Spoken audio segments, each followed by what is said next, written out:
Hey there, everyone. Welcome to the podcast. I'm really excited about this episode because now I get to really dive deep with an actual AV technician. So this is going to be really, really fun for me. I love all things AV, but I have to tell you guys and profess that I am not, and I don't know what I'm doing, but I like it. I like the way it looks. I like to talk about it. So really super stoked to get into this with Alex. Alex, welcome to the podcast. Hello, hello, hello. Thank you for having me.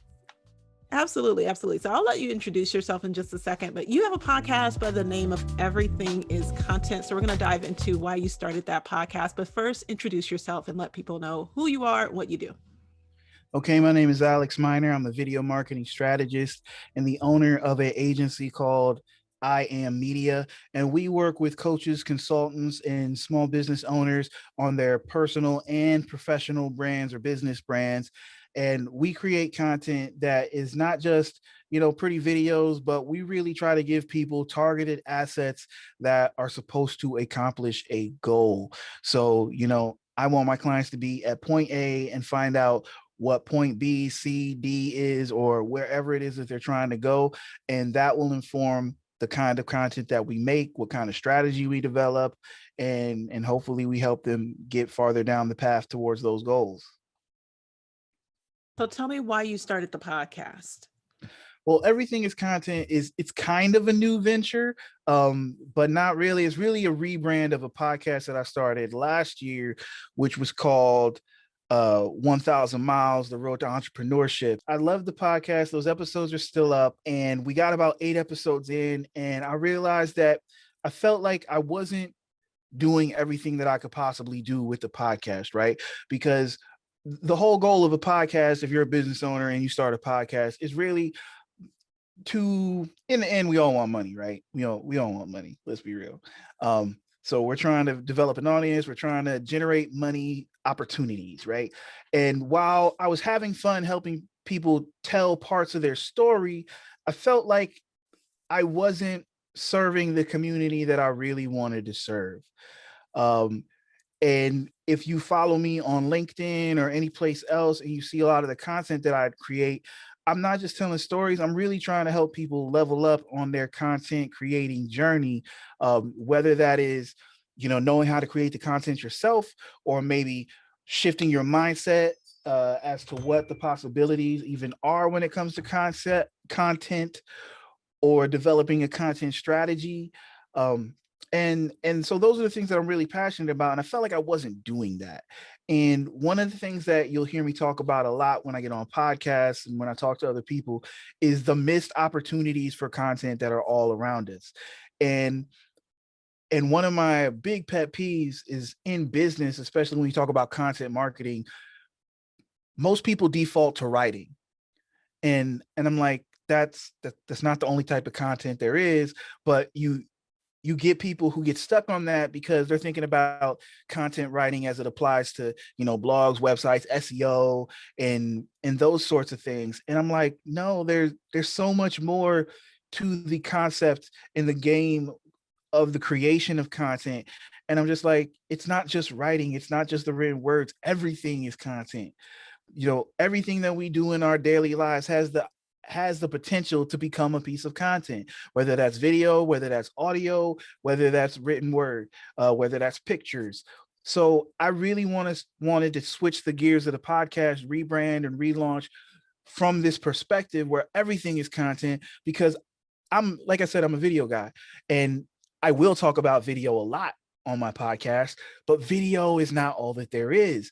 And I want to have that wider discussion when it comes to content creation and content marketing, to just break people out of their comfort zone, or get them to think outside the box, or even just get them to say, I never thought about that.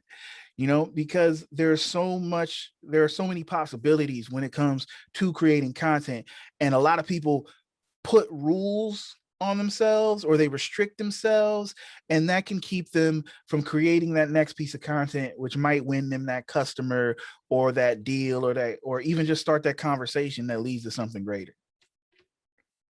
I love that. I love just starting a conversation. I talk a lot about that in, things that I do, right? That everything you do is just starting a conversation or jumping into a conversation that's already happening and putting in your 2 cents into it. So tell us this whole concept of everything is content. You kind of told us a little bit of the origin story, but how did that move into a podcast? I have these times where an idea, a phrase will just get stuck in my head. And this was one of those times. Like the name of my company, I Am Media, that came from a day when I just couldn't get that image or that phrase out of my head, where it was like, because if you listen to Gary Vaynerchuk, one of the things that he'll say is that your company should be, in the new age, the current age, is like, your company is not whatever you think it is. Your company needs to be a media creation company that just happens to do X. So if you're a sales company, if you're a software company, that, like, you're not a software company anymore. You're a media creation agency that happens to do X, because you need to be creating content and doing content marketing and putting yourself out there. And so with the everything is content concept, like I said, it's because I see so many opportunities for content that just get missed. Because if me and you having this conversation, that's content. If we were to transcribe it and turn it into an article, or make an article based off of the things that we discuss, that's content. If we're not just putting out the podcast, but we're taking clips, we're making audiograms from them, that's content. If we're creating a YouTube video, making this into a YouTube video, or taking a chunk of this, focusing on one part of the conversation and running off with that concept and making a YouTube video out of that, or anything, like, there's so many opportunities for content. And I mean, last month on LinkedIn, for instance, I did a video of a sandwich and it got almost 1,000 views on LinkedIn, which most people would be like, why would anybody watch a video of a sandwich on LinkedIn? I don't know. I'm still trying to figure it out. Like, I do not understand why. Like, I think it's currently So got like wait, were 9. you eating the sandwich? Were you making the sandwich? What was happening with the sandwich? It's literally a video. The video starts. You see the sandwich on the plate. I pick the sandwich up. You hear me take a bite out of the sandwich. You hear a little bit of chewing, and I put the sandwich back down and I go, delicious. And that's it. That's the video. Because I was doing a 31-day video challenge. I did not complete all 31 days. And you're like, you're the video guy. How can you not complete all 31 days? Because I want to make my videos too fancy. So it's a lot of work. And so this particular night, I had a long day. I came home. I wanted to put a video out, and I did not have the energy or a good computer with me to do a whole bunch of fancy editing. Because in my head, I'm like, I want to do slow motion of me applying the mayonnaise on the sandwich, and then the lettuce going down, and the You want turkey, multiple camera shots, right? right. And I'm sitting there like, bro, you're trying to do the most right now. And I'm just like, I'm not going to do that to myself. And I'm like, well, what can I do? And I'm like, I'm gonna just make a video of the sandwich. And like with this, and it wasn't just the video, there was copy with it, which in the copy I was telling the reason that the video was so simple and just the sandwich was because I had a long day. I was tired. Like, I wanted to create a video, but I didn't have the energy to do some epic creation. So what y'all got was a sandwich. And I think the visual with that message, people responded to it, because people understand coming home from a long day of work, not having the energy to do a whole bunch of extra stuff, and you just want a meal. Like, And it's a sandwich too, right? It wasn't like some big old like pot roast or something, like it wasn't like right, this whole right. It was dinner. just a turkey sandwich. And I got a lot of comments like, yo, that's a good looking sandwich. Like, Wow. I was just about to say, what were the comments that you received from that video? they were all over the place. And like, still, I'm sitting there like, why are you even watching this? It's a sandwich. Yeah, but I mean, that speaks to the point of like what you said though, right? Now, and I'm sure for you, like for me, I want to do, and I've kind of let go of that. And that's when I've started to create a lot of my content, is when I let go of trying to have like the slow-mo and like having, the lower thirds and whatever else I wanted on the video, is when I just put it out there. Is like, that's when people responded. The thing that I took the longest for, that I tried to go in and like put in all these effects and do all this crazy stuff from flying out this air, and Nowhere. But let me just put together a little 15-second me dancing to Scooby-Doo, and people are like, oh my God, that's hilarious. Like, really?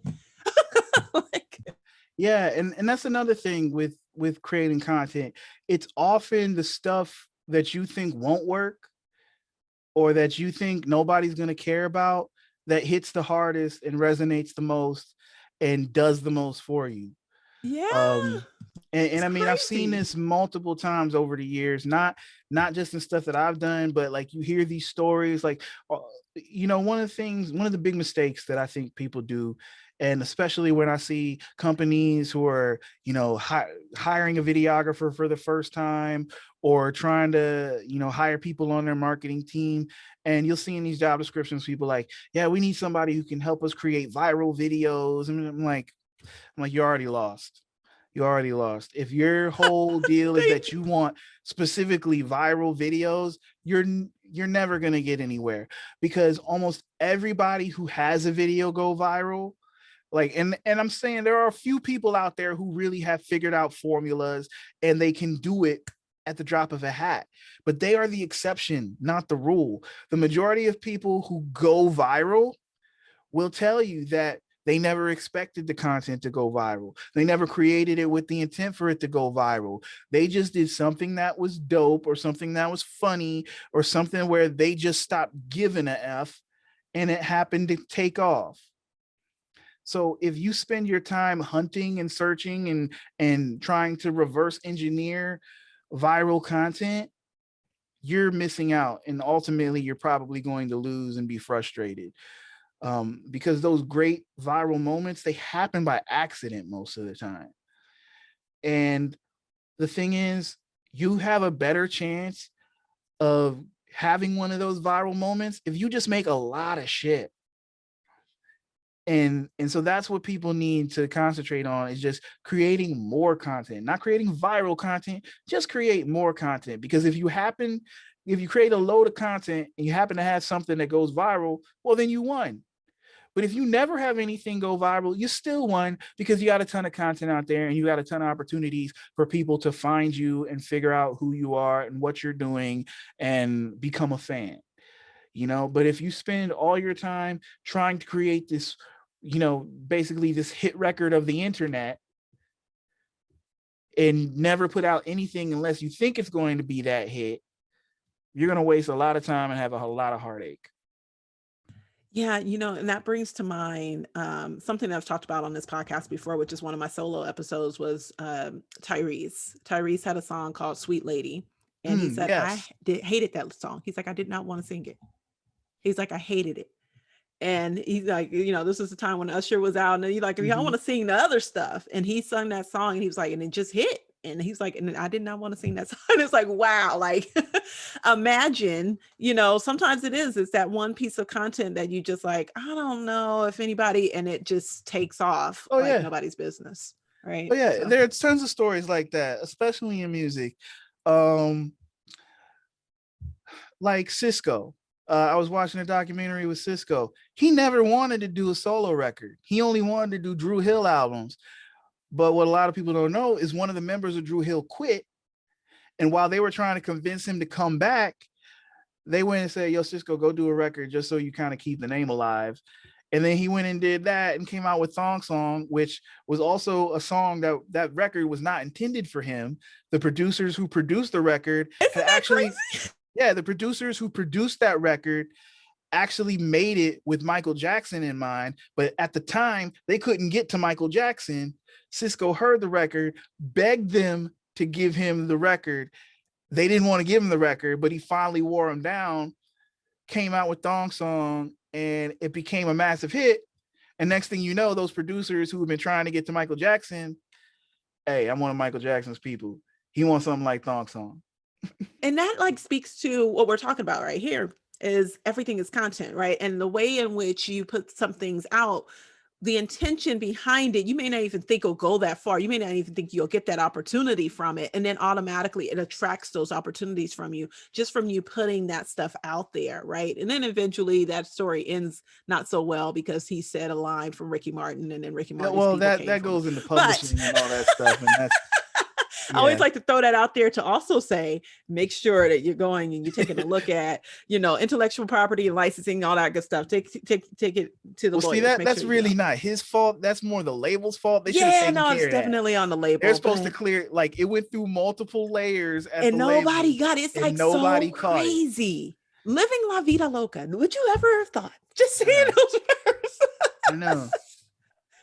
Because we used to say it all the time in high school. But to be fair, like, it became an integral component of the song, because it's not like he just said it once. If he just said it once, maybe they would have let it slide. But it was like it came back several times in the song.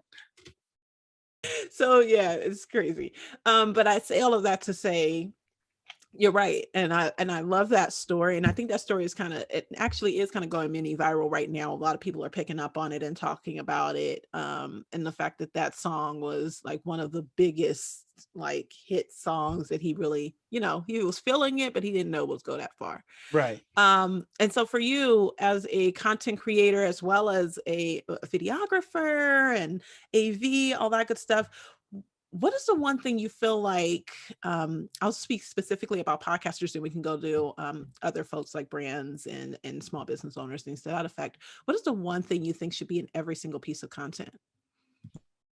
There is no one thing that should be in everything. I mean, the one thing that should be in every piece of content is you, like the real you. And I say that because the whole goal of creating all this content, whether you're a podcaster, whether you're a small business owner, no matter where you are, is to attract people who want the real you. Because if whatever you're doing in any of those areas, eventually the goal is to have this thing either bring business to you or to turn into something that will generate opportunities of some kind. And your best chance to attract the kind of opportunities or the kind of business or the kind of partnerships that you actually want is to be you. Because otherwise you may get offers, you may get partnerships, you may get contracts offered to you or opportunities that come across your desk, but they'll be with the wrong kinds of people. They'll be with people that you don't enjoy dealing with, or there'll be situations you don't want to be in. And if all those situations that come up, the only reason you're doing them is for the check, eventually you're going to hate your life. So if you want to create a brand or build a business that you're actually going to enjoy having and operating, it behooves you to create content that is reflective of who you are, your values, what your brand stands for, and clearly articulates the type of things that you want to be involved in, so that when people have those opportunities and they're looking for someone that is like you, they come to you and you get the chance to be a part of things that you actually want to be a part of. I 100% agree. And I feel like this is something I drill home into people on Clubhouse. Like, Clubhouse is great for some things, but I feel like there are some people that just come on there and they just want an easy fix or a quick, like, how do I do this without being me? Like, how do I get this thing without me putting myself out there, or without me putting my face on this, or without using my voice? And it's like, you cannot there. If you do that and you try to portray it a certain way, you're going to be really, really upset with the outcome, to your point, right? The result is Right. just the opposite. I would really say, like, the only people who might be able to build a business without putting an ounce of themselves into it are people who are strictly doing like retail sales. Because then it's not really about you, it's about the products. And so you can create content, you can create videos, you can create all sorts of stuff that has nothing to do with you, because you really aren't part of it. All you're looking for is that next transaction. You're just trying to sell the widget. But if you have any sort of service-based business, coaching practice, medical practice, law practice, anything like that, where you have to work with people, then it behooves you to be you and to show the truth of how you work, what work you do, what the vibe of the company is like, because everything's going to be easier if the people who come to you already know what they're getting. Facts. So with your podcast, what is one thing that you would hope that your podcast brings into the world? I hope it brings more content creators into the world. You don't think we have enough already? No. No, people say that I there's agree. people always say that it's too crowded. There's too many people in my space. I'm too different. There's nobody like me. There's too many people like me.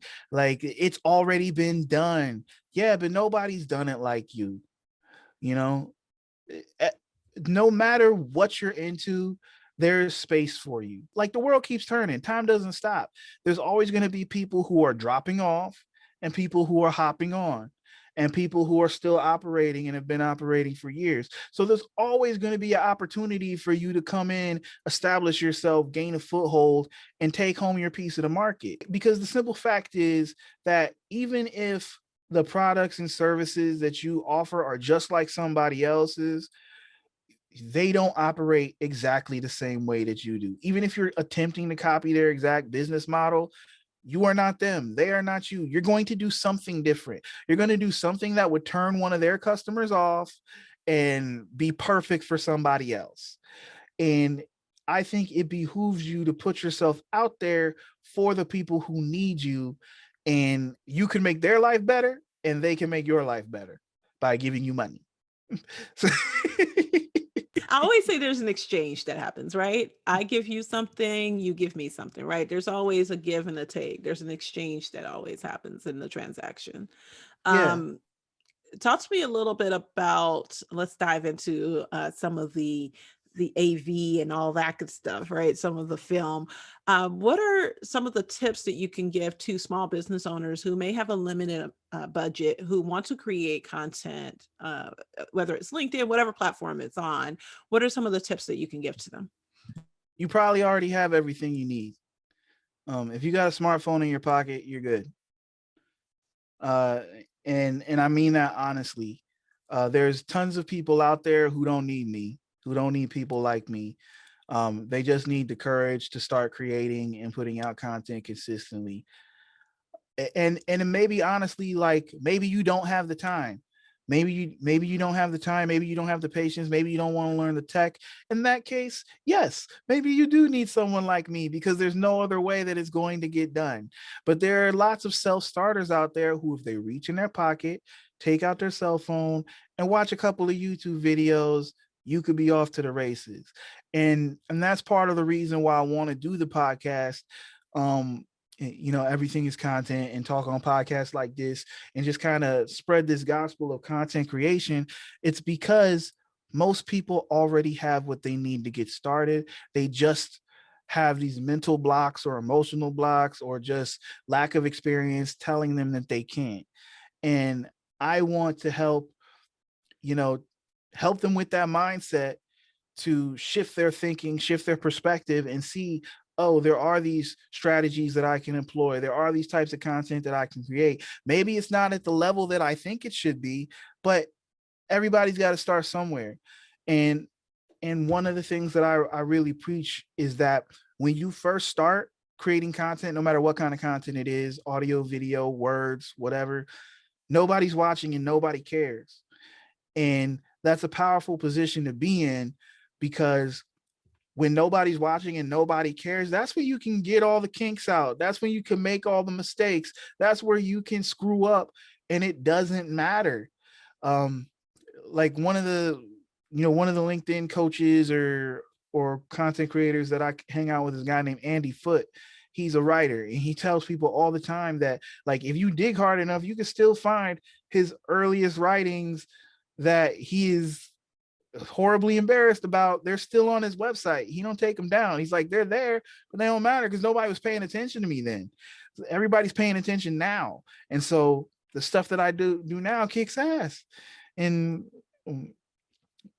so, go ahead, and when you start, create as much content as you can possibly create. And yes, it's probably going to suck. It's probably going to be bad.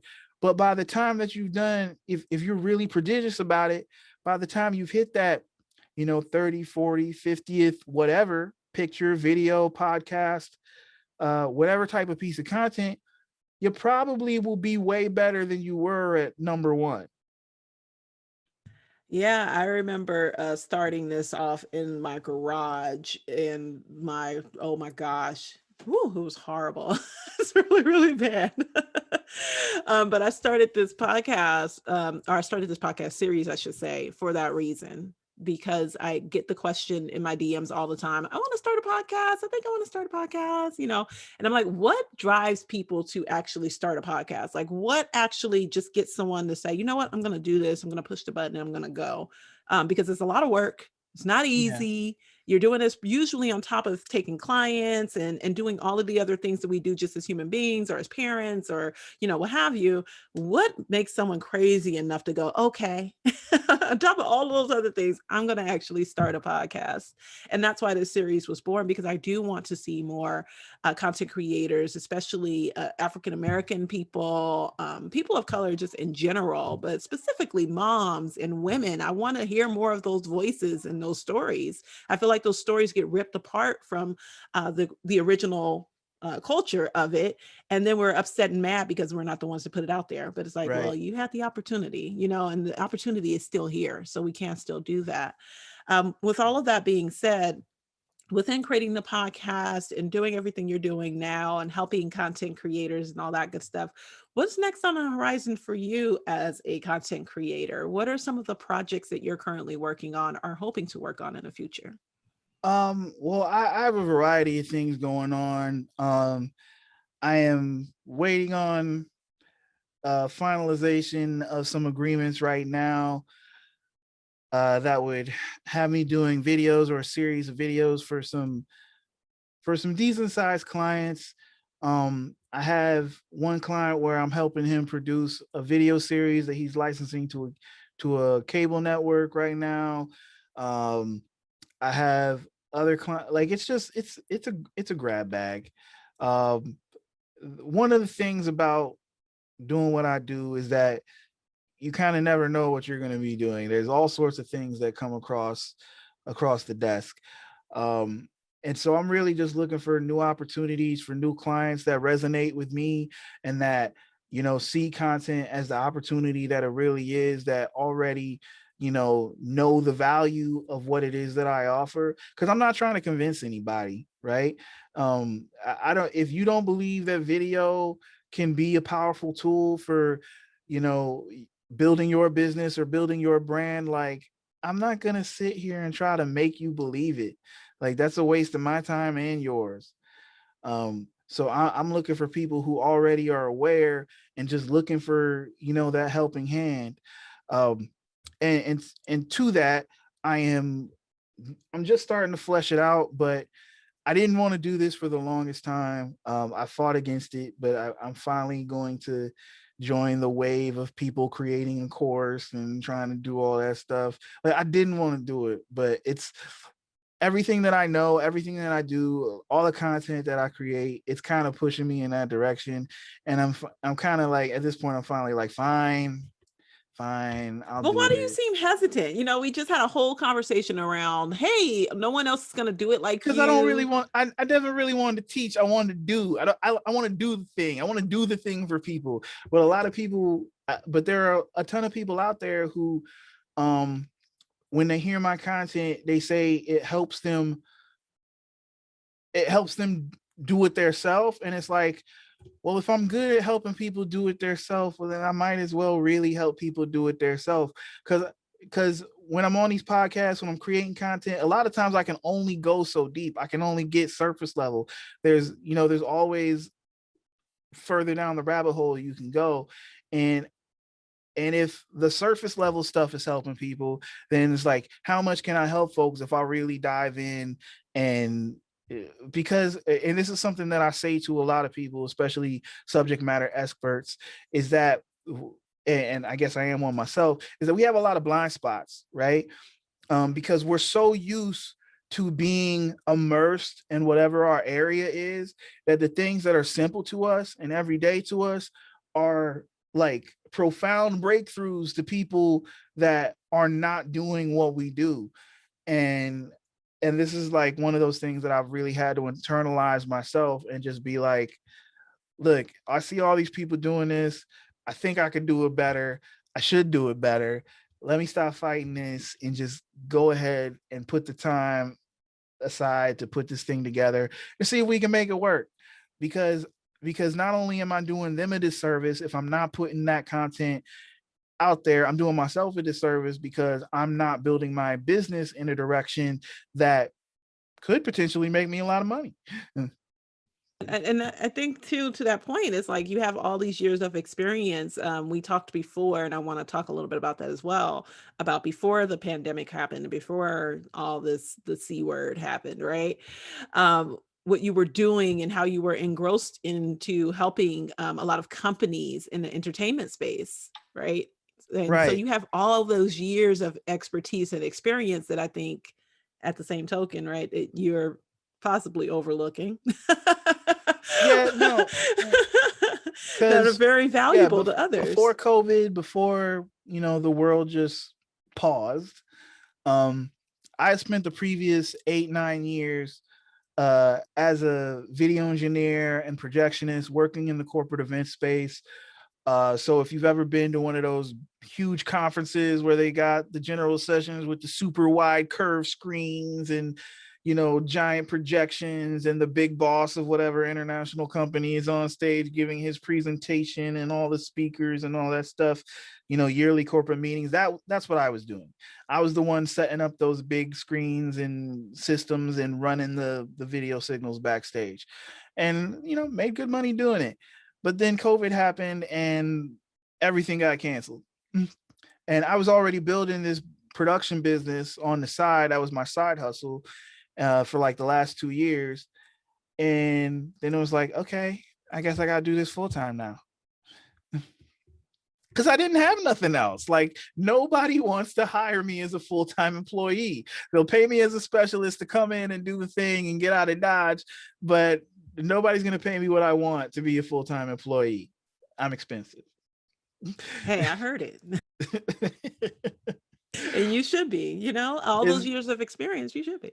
Yeah, and so like now I'm pretty much an entrepreneur by necessity. Like, I never wanted to be an entrepreneur. Like, the whole concept of owning a business was never on my radar, right? Both my parents were in the military, and then after they got out the military, they worked for the government. So like being completely independent of that whole boss worker system was never in my DNA. Um, it was go to school, get a job, get a house, get a spouse. Like, that's what life's about. And so going freelance when I did, which is what I did about, Jesus, 10 years ago now, that I left my last job. It was never something that I had planned for, or that you could have told me. And it's kind of weird that I say that, because I wanted to be a musician. But Oh, what even type of musician? I was I'm like a semi-retired rapper producer. I can see that in you. Yeah. um What was your rap name? Alex Minor. Lies. Really? At least the last few years. How you gonna drop bars as Alex? You gotta be like doctor, or I don't know, DJ, I don't know. There was a period of time where I went by another name, but like Oh, you don't want to say, okay. A friend convinced me to just start going by, and it was time to make a change. Like Was you my like music. Big A or something, or No, like no, Master nothing that A? corny. Nothing that corny. I was in a group at one point. The group was called Caveman Theory. You can still find Nice. the album Oh, online. I'm gonna find it and play it on the podcast for sure. Yeah, I mean, it's still pretty dope. Like, um, and so I wanted to be music, but the first time somebody paid me for doing music, I was like, wait, what? Like, I can make money doing this? Like, it never occurred to me that people who were doing music and videos and stuff, that they were getting paid. It's just like, well, this is fun. And so the first time somebody handed me some money for doing a show, I'm like, wait, what? Oh, this is why people do this. That's dope though, Alex. I love that. I could totally see that in you too, though. For some reason, I don't know. You got that. You give me those vibes. I'm a huge like hip hop music enthusiast, so For sure. I'm definitely going to go look for the album and play a little bit of it here on the podcast for sure.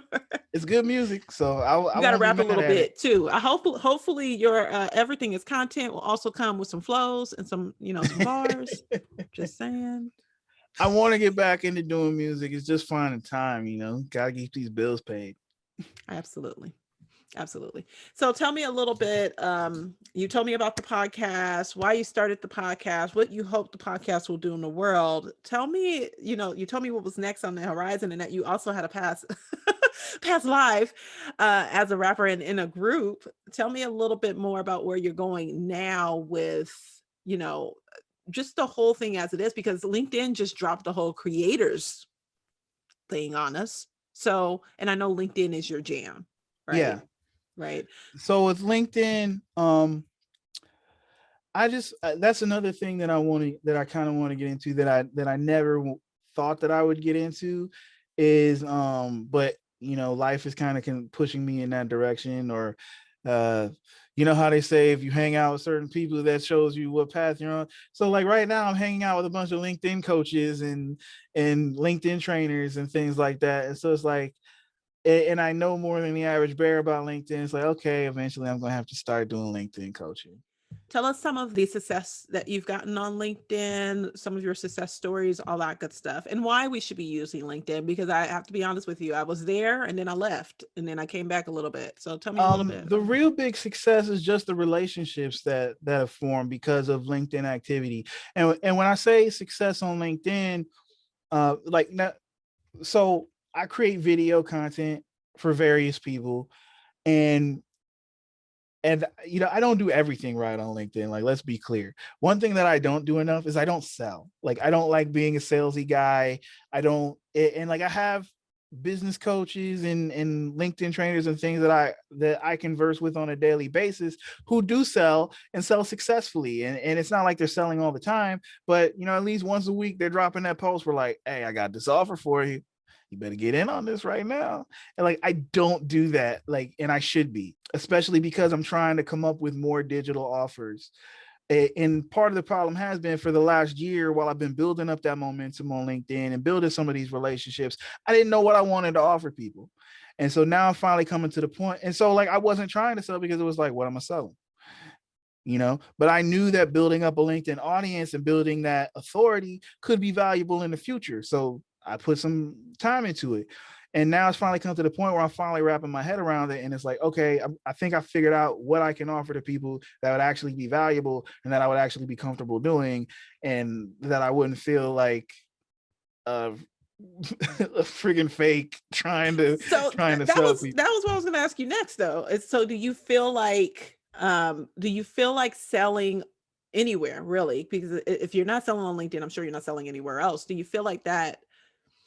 Because you've also dropped some hints to me as well, which is in alignment with the way I used to think about selling and doing that stuff. It's like, I don't want to convince you. I don't want to have to, like, when you get on a call, you should be ready. Like, let's just do this. Right. And What I are mean, some of you think is your hesitations or your frustrations that are holding you back from?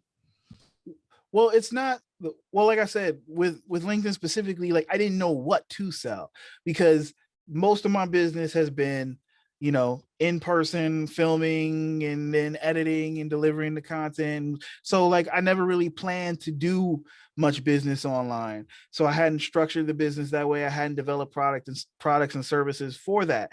But some of my best clients and my longest running clients have come from LinkedIn relationships. So like one of my clients, Simon T. Bailey, was introduced to me by one of my LinkedIn mentors, a lady named Lorena Acosta. Like I was filming her podcast. He was a guest and she turns to him and goes, Simon, aren't you trying to do more video stuff? Use him. And Simon said, okay. And we did the first video and we just kept going. And it's been a good relationship on both sides. Another client of mine came from when I first met Lorena, was when her and another guy were putting together a LinkedIn local event. And I saw that because I had been wanting to do one of those. And I was like, hey, you're doing this. I want to be a part of it. What can I do? And we formed that relationship.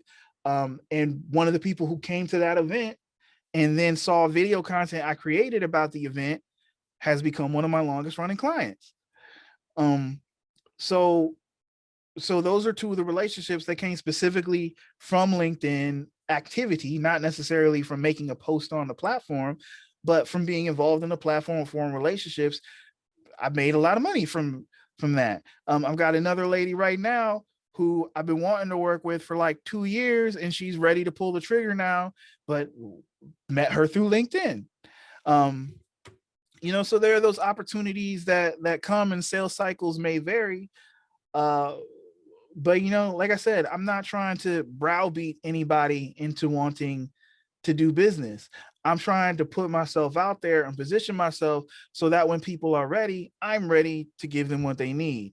And so now it's just been a thing of figuring out, in a digital space, what do people need that I can actually provide, and that I'm good with trying to provide. So it's got to be good on both sides. It can't just be about trying to get a dollar, because I've turned down deals. Like, I've turned down opportunities or told people like, yo, you need to find somebody else, because it was something that I didn't feel was right for me, or that I wouldn't be able to do a good job doing. I don't have a problem telling people, like, even people that potentially it could be a lot of money. I don't have a problem telling them, like, I'm not the right guy. Because sometimes a lot of money can mean a lot of headache too. Yeah. Uh, Right? So you got to balance that out. But I like the fact that you said positioning, because I really want to hone in on that. And then I'll move to my last question. I like the fact that you talked a little bit about positioning. And I think that utilizing LinkedIn to position yourself in the right way is exactly what you're doing. So in essence, you are selling, you're just selling in a different way. You aren't selling the way yeah. that everyone else typically does. So I wanted Yeah. to Because point that out. here's the way that I think of selling. And it's different, maybe it's different for me than it is for other people. But for me, every piece of content is a sales pitch. For me, every interaction is a sales pitch. Every time I go on a set, it's a sales pitch, because there could potentially somebody who can see what I'm doing, like what I'm doing, and then want some of that for themselves. And that's also the way that I think about branding. It's like every interaction that you have with the public on behalf of your business, and sometimes not even on behalf of your business, that is you building brand. And so that is why I believe in branding over selling, because if you build the brand well enough, it will sell itself. Absolutely. I 100% agree. And that's exactly why I wanted to pull it out. So I'm really glad that you said that. Because you're already doing it in that sense. You just aren't doing it in the traditional sense, in the way that everybody says to do it, right? The whole pitch, pitch, pitch, pitch, pitch, pitch, pitch, Right. you know. But I need to get more comfortable with the pitch, because you gotta ask, eventually you gotta ask for the sale. Um, Yeah, because yeah. you So yeah. and I tell this, and people will tell you this when it comes to content creation. It's like, having a call to action and all that type of stuff, because it's like a lot of times people won't take action unless you tell them. No, very true. Which is why I've moved into a membership model with a lot of the things that I do for that reason. And also I've realized that I don't necessarily want to be the person that does it for you anymore, that I'd rather teach. So I'm the opposite of you. I'd rather teach you how to do it, and then you go and find somebody to help you do it, or do it on your own. I don't want to have my hands into all of the things, just because a lot of people don't think in the same way that I do. And it just frustrates me when things aren't done in a certain fashion, a certain time limit. But that's absolutely true. I think the call to action is great. And I think when you start to focus in on one thing, like you said, now that you know what you're selling, you can start to focus in on your call to action, because you know exactly what you have to sell. So I know that downsizing for me, instead of doing all these things and just saying I have this one thing, go ahead and hit this one thing, has just Mm-hmm. been doing amazing for me. I can be myself. I can put the content, like you said, every piece of content I look at as a sales pitch. I look at it as a way of you building a relationship with me, and then hopefully you either want to work with me or connect with me in some way, shape, or form. Because usually your work is the example of what it is that you do, or who you Right. are and how you serve. That is your work. Your content is that. So Right. And that's why I show up the way I do, because like I get on, Zoom calls and podcasts and things like that, and people wonder, or they comment on my video quality and or my lighting and things like that. And they're like, what? And they're like, how do you do that? Why do you do that? And I'm like, yo, this the visual part of how I show up digitally, that's part of my brand. Like, it boggles my mind when I see other videographers or video marketers or anybody who has any kind of connection to image photographers, even, who get online, like even on a Zoom call, and they're using a webcam. Or even if they're using a webcam, they're not going to the trouble of making sure they've got a really good lighting source so that webcam looks the best that it can. Because I've gotten on a Zoom call with 150 people and had somebody point me out, or had the leader of the meeting point me out because of my video quality. That's part of my brand. That when I show up digitally, I show up like this. And it's like, if I'll show up like this for a Zoom call, what will I make your content look like? That's such facts. And I hope I'm not driving you crazy with my serene background. Because I almost, and so funny you said that. And you guys, if you're listening to this, then hop on over to YouTube and take a look at the video. But when I saw your background, I was like, oh yeah, I forgot, Alex, I got that whole, I should have changed my background so that it matches a little bit and it flows a little bit better, like some kind of blue or something, but it is what it is. And that is exactly why I have a serene background, because I deal a lot in mental health and maternal health and whatever, and even in digital, a lot of my clients that are coming to me because they're frustrated, they're upset, and even just them commenting on, oh, background just makes me feel so relaxed. That is why I use it, right? It's for that reason of it just providing this space of serene and like calm and, okay, let's get into your content. It's okay. You'll be fine. The video won't kill you. You'll be all right. So Alex, tell everyone where they can find you. And if you have any last tips that you can provide to, oh, you know what? Somebody's going to beat me down if I don't ask you. Best microphone suggestion and best webcam suggestion and background. All three of those. Okay. Best microphone suggestion. If you're really getting serious about podcasting or something like that, or even just having better Zoom calls, you want a dynamic microphone. And most people go out and they get something like the Snowball or one of these microphones from Blue, or a lot of these USB microphones that are what are they called? Condenser microphones. Condenser microphones, or studio microphones as people call them, they pick up too much of the surrounding sound and reflections off the wall. So you want a dynamic microphone. Some of the better dynamic microphones that you can buy, or that I would recommend, would be the Samson Q2U, which is about $70. What I'm using right now is the Rode Pod Mic, which runs about $100. And then if you want to get the Big Daddy, that's going to be the Shure. There's the Shure. Oh, Jesus, I'm blanking. Dang it.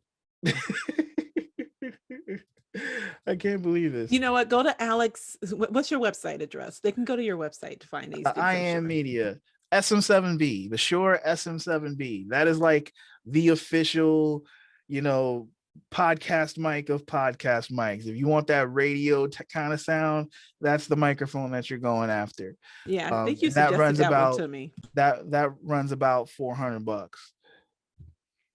And one that you suggested to me, I'm going to just drop the 200 and go ahead and get that one. So thank you for the suggestion. I'm going to go ahead and grab it. Yeah. And then for best webcam, the best webcams are going to be by Logitech, and it's either the best webcam that Logitech has is called the Brio, and I've had multiple people just swear to me that that's almost as good as using a DSLR or something. It's not, but for webcams, it's pretty much the best webcam on the market. They've got one that's like one step below that, because the Brio can do 4K. The one that's like one step below that is like the Logitech. I want to say it's like the C910 or C920, 930, something like that. That's a 1080p webcam, but that'll be like the next step down. Anything less than that, I think, is garbage. And as far as DSLRs, where are the starting bases? And then anything made in the last 5 years. Anything pretty much when it's coming to real cameras, anything made in like the last 5 years can give you a great image as long as you give it enough light and you got a good lens on it. Okay, so now the main question is it Nikon versus Canon? Which one would you Neither. prefer? Art? Oh, Samsung. Well, I mean, both of those brands are great. But the thing about them is that when it comes to their prosumer cameras and things like that, they're heavily photography focused. Now, some of the latest releases in the lines have better video features, but for a long time, especially Canon, they would kind of like shoot themselves in the foot when it came to video features on their cameras. Um, if you're gonna go out and buy something right now today, I would probably recommend you buy Sony. uh and all those brands can get kind of expensive depending on what body you got or what lenses you want to have.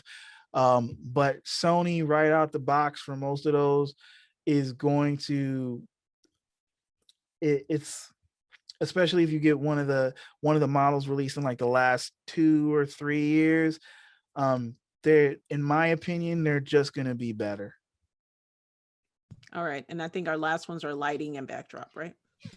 Lighting, go on Amazon, spend at least $60 and you can get something decent. I don't recommend ring lights. I'm not a big fan. um I recommend you get something that is already like at least partially diffused and more of a flat panel. That there's The thing is, you can get great lighting for a cheap price. Like, none of the lights that I'm using right now in the studio, I want to say none of the lights that are on right now in the studio cost more than $100. Yeah, we're gonna need a studio tour from you Like, sometime soon. Just like saying. I don't think any of the individual ones cost more than $100 each. Um, Maybe that one, but that one got sent to me for free, so I don't count it. Um, but How like the you gonna main, throw in something you just got for free? That's just it's unfair. I buy most of my stuff. Like, I've just, and it's only in the last year or so that I've started getting companies willing to send me stuff. Yeah, but even that, right? Sponsorships is another good one. So I'm glad you touched on that. So, sponsorships also can come from those content opportunities. Yeah, But so like my YouTube channel, I do mostly gear reviews, and I started doing gear reviews mostly in the hope that someday companies would send me gear for free. it worked. Eventually, yeah. How long did it take you to get the first one in? Probably a couple years. Okay. Okay. Yeah. I just got my first paid unboxing. So I'm going to be doing that one this week. So I'm super excited about that. But Nice. yeah. So tell us, in the course, you will have a walkthrough of your studio, all that good stuff, correct? In the courses that I'm planning, I'm going to teach people how to shoot better content with their cell phones. My mindset and methodology on creating video content, how to, the mental game of kind of creating a never-ending content machine so that you never run out of ideas. And then it's going to be about uh how to develop that marketing strategy or that branding strategy using video. And we're going and probably the first versions of the course will probably focus heavily on LinkedIn, but eventually I want to broaden it to talk about, YouTube and Instagram and all that stuff. I'm probably going to focus on LinkedIn because LinkedIn is kind of where I really feel like I really know my shit. But Well, you did. I've also been on YouTube for a long time, and even though my YouTube channel isn't as large as I would have hoped it would have been at this time, is really because I just haven't put out as much content there as I put out in other places. Yeah. And so with the storytelling piece, is the storytelling piece also encompassed in that? Because I know for me, I really want to get a lot better. I think I do a pretty good job, and people have complimented me on like the reels and stuff, but I want to do more storytelling in videos, in short bites, in short form content. I don't know how deep I'll go into that because I feel like that may be more of a thing where I have to work one-on-one with people to help them develop their storytelling. I don't feel like you can.